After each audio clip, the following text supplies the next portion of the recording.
GSAT-1 mission के fail होने से भारत के अंतरिक्ष प्रोग्राम्स को बेहद तगड़ा झटका लगा है। उससे भी ज्यादा चिंता की बात यह है कि अब तक इस बात की सटीक जानकारी लगने नहीं पाई है कि आखिर GSAT-1 लॉन्च के शुरुआती 2 चरण तो बिल्कुल ठीक थे, तो फिर अंतिम यानी तीसरे चरण के साथ ऐसा क्या हो गया कि मिशन फेल हो गया और भारत की उम्मीदों पर पानी फिर गया। वो भी तब जबकि GSLV F10 इससे पहले लगातार 6 मिशंस को अंजाम दे चुका था। वैज्ञानिकों को ताज्जुब इस बात का है कि बीसियों बार की गई टेस्टिंग, हजारों प्रोटोकॉल्स को फॉलो किया जाना और करोड़ों एहतियात बरतने के बाद भी आखिर GSAT-1 फेल क्यों हो गया। इसका जवाब हम आपको वीडियो के आगे के हिस्से में देंगे, इसलिए आप बिना स्किप किए वीडियो देखते रहें ताकि आप ये जान सकें कि इसरो में क्या कोई विभीषण छिपा बैठा है, क्योंकि GSAT-1 मिशन को तकनीकी कारणों से अपने शुरुआती 5 मार्च 2020 शेड्यूल से पहले ही स्थगित कर दिया गया था। इस विफलता का मतलब लगभग 1.5 साल इंतजार करने के बाद और देरी है। GSAT-1 मिशन के फेल होने के कारण इसरो के आने वाले मिशंस पर भी खतरे के बादल मंडरा सकते हैं। ये 2022-23 में प्रस्तावित भारत के मानवयुक्त अंतरिक्ष मिशन गगनयान के लॉन्च को भी प्रभावित कर सकता है, जो भारी भरकम GSLV Mach 3 रॉकेट को लाइव क्रू और उपकरणों के साथ पेलोड के रूप में उपयोग करने की योजना बनाई है। ऐसा इसलिए कहा जा रहा है क्योंकि GSLV Mk3 rocket GSLV Mk2 का भारी संस्करण है और GSLV Mk2 ने ही 12 अगस्त 2021 को GSAT-1 को लॉन्च करने की कोशिश की थी और फेल रहा था। गगनयान के बाद मिशन चंद्रयान 3 भी पाइपलाइन में है। इसरो ने इसी क्यों की तलाश करने के लिए विफलता विश्लेषण कमेटी यानी FAC बनाई है, जो इस महीने अंत तक अपनी रिपोर्ट इसरो को सौंपेगी, जिससे ये ठीक पता चल सकेगा कि आखिर इसरो का ये लॉन्च फेल क्यों हुआ। लॉन्च के 3rd स्टेज के साथ ऐसी क्या दिक्कत आ गई थी, वैज्ञानिक जिसका पता लॉन्च से पहले किए गए सैकड़ों टेस्ट और ट्रायल्स में भी नहीं लगा सके। FAC इस मिशन के फेल होने के कारण जानने के लिए सिमुलेशन तकनीक का सहारा ले रही है। ये ऐसी तकनीक है जिससे सैटेलाइट लॉन्च की हूबहू नकल तैयार की जाएगी।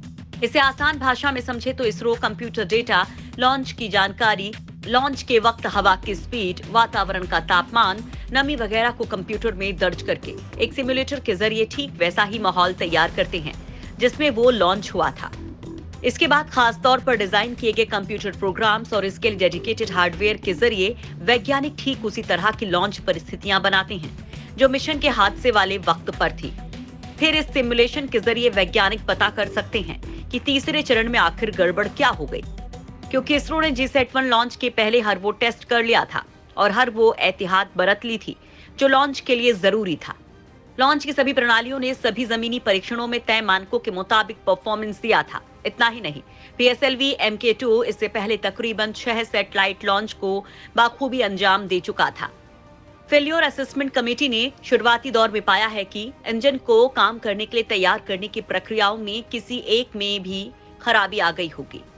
सैटेलाइट लॉन्च की प्रक्रियाओं में प्रोपेलेंट मैनेजमेंट, दबाव बनाए रखना, प्रेशर इनपुट की स्थिति और अन्य शामिल हैं। वैज्ञानिक इस बात की जांच कर रहे हैं कि अगर GSAT-1 मिशन का फेल होना एक प्रक्रिया का मुद्दा है। इसरो का मानना है कि अगर मिशन का फेल होना इंजन की खराबी के कारण नहीं बल्कि लॉन्च प्रक्रिया में समस्या के कारण हुआ था, तो अच्छी बात होगी कि इस समस्या को इंजन खराब होने वाली समस्या से कम वक्त में हल कर लिया जाएगा। लेकिन अगर क्रायोजेनिक अपर स्टेज यानी कि CUS सिस्टम प्रक्रिया में समस्या पाई जाती है तो इसरो को GSLV Mk3 में सुधार करने की भी आवश्यकता हो सकती है, जिसका उपयोग चंद्रयान 3 और गगनयान मिशन को लॉन्च करने के लिए किया जाएगा। इसे जांचने के लिए इसरो ने पूरी प्रणाली को 2 हिस्सों में बांट लिया है।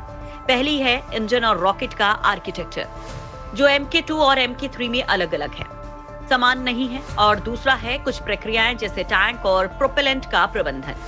टैंक की स्थिति, सही तापमान और दबाव को बनाए रखना, जो सभी क्रायोजेनिक चरणों में समान है।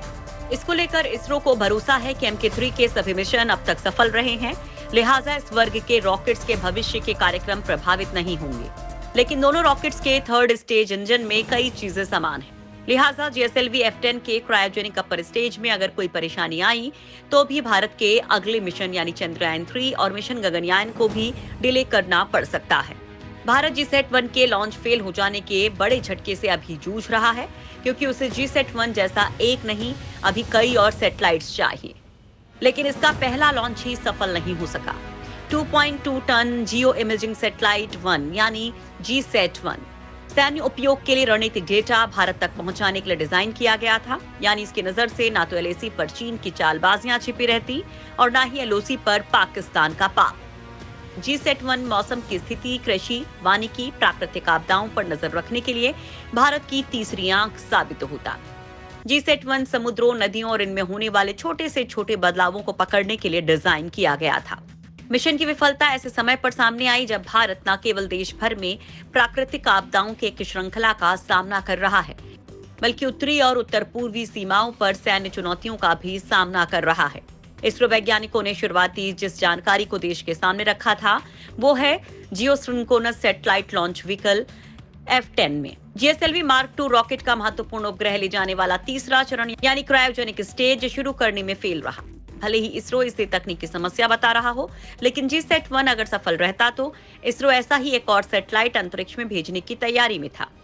2 उपग्रहों की योजना मल्टी स्पेक्ट्रल और हाइपर स्पेक्ट्रल बैंड में छवि बनाने के लिए बनाई गई थी, ताकि देश के बड़े क्षेत्रों की वास्तविक समय की तस्वीरें प्रदान की जा सकें।